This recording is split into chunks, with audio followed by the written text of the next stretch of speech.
agents, and welcome back to another Division 2 video. I'm truly excited to be sharing one of the strongest DPS builds for Dark Zone PvP. The damage you can put out with the Striker's battlegear gear set is absolutely insane. Striker's battlegear is easily the strongest gear set in the game, hands down. Running this build with the Ouroboros exotic SMG takes the damage output to a whole other level. And honestly, Striker's battlegear in combination with the Ouroboros exotic SMG is borderline broken. Like with a full Striker stack, you can expect to reach crits of up to 200,000 on players, which is insane with the Ouroboros, considering how high the RPM is on this weapon, right? However, I'm not gonna lie to you guys, if you want to see crits that high, you will need to have your expertise up to at least 22. But even at expertise 0, the Ouroboros is still a monster. And if you don't have the Ouroboros exotic SMG, then I'll be showing you some great alternatives. Although this build is an absolute monster with the Ouroboros, there are other weapons that will perform just as great. So I'm running this build with the Coyote Mask.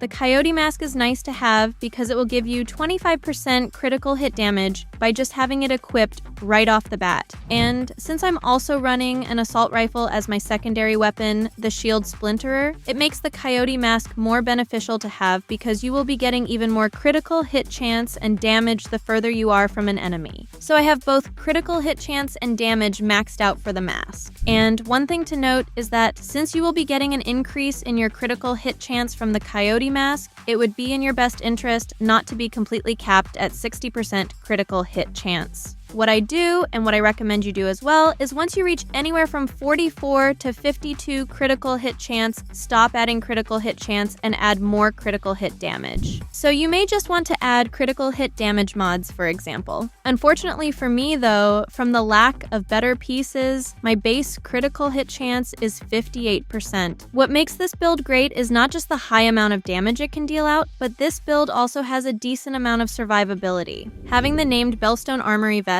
the everyday carrier will aid big time with survivability. This is thanks to not only the 1% armor regen that you get from having one piece of the Bellstone brand set equipped, but also the talent, Perfectly Efficient. Having the talent Perfectly Efficient is almost like having infinite armor kits, so never hesitate to use an armor kit whenever you need to. Using an armor kit has a 75% chance of not consuming the armor kit, so you will be getting back most of the armor kits that you use. And on top of that, specialization armor kit bonuses are increased by 100%. So this is why I highly recommend you use the firewall specialization with this build. Having the extracellular matrix mesh talent, which recovers 200% armor and health over the span of 10 seconds, is highly favored in PvP. And with the Perfectly Efficient vest equipped, you will be getting that 100% increase applied to your firewall kit, right? So if you use a firewall kit, you're going to be healing both your health and armor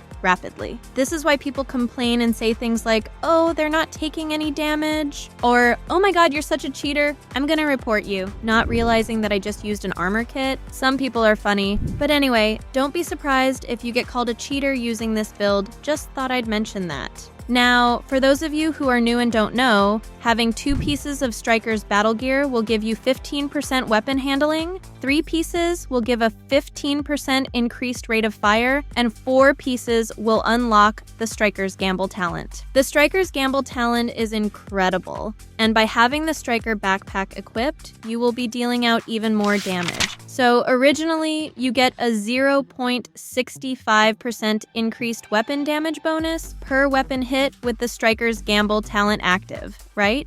Well, thanks to the talent risk management on the Striker's backpack, this gets increased to 1%. Basically allowing you to deal out more damage, rolled with maxed armor, critical hit damage, and a maxed critical hit damage mod. And for the gloves, maxed rolled armor and maxed rolled critical hit damage. And for the knee pads, maxed rolled armor and a maxed rolled critical hit chance. And last but certainly not least, for the holster, maxed rolled armor and maxed critical hit chance. For the secondary weapon, I'm using the Shield Splinterer, and for those of you who don't know, this is basically a named F2000, and this weapon can be attained by collecting hunter masks. I can't remember which ones or how many, but when you eliminate the hunters, you will receive an ivory key. Once you've collected a certain amount of ivory keys, you should be able to unlock this weapon crate over here and claim the weapon. And the crate should be right next to the barber area in the base of operations. There are plenty of videos on YouTube explaining this, so I recommend doing a search on YouTube.